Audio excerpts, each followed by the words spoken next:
there's some guys that are banged up in that secondary, coming off injuries. Of course, Delpit, you've got Greedy Williams. Greg Newsome was banged up last year. A guy like Stephon Gilmore, held out from minicamp, wants a new contract. Browns do have some money under the cap. I think it's $7 million this year, would probably want an extension. Do you look at that, or do you kind of go, we already got a lot of guys we got to extend and take care of? I mean, Gilmore's an intriguing guy, though. That might be one of the best corners in the league. He's a really, really good football player, and he would make the Cleveland Browns a better football team because he is a more proven commodity than you're getting in your first-round pick in Greg Newsome. And Greedy Williams, I think at this point, you have to wonder.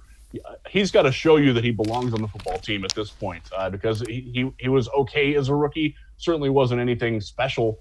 And then he missed last year with an injury that's quite frankly scary.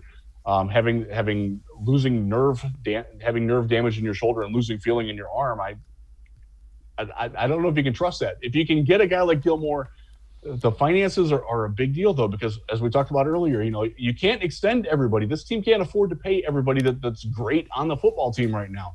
That's one of the things that we're going to have to change.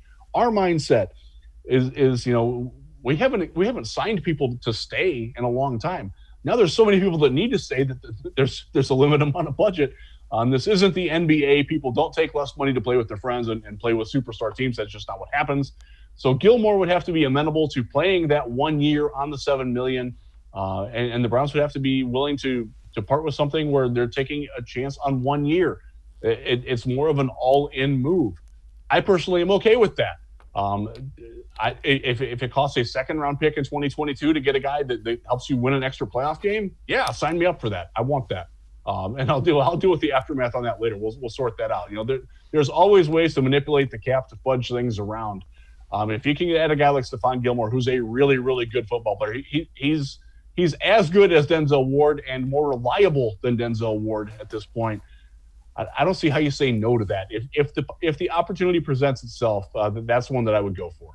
Yep, I would agree. Again, it'll be interesting, and those are the reasons that Andrew Berry gets paid the big bucks. He has to make those decisions and find a way to make that work out.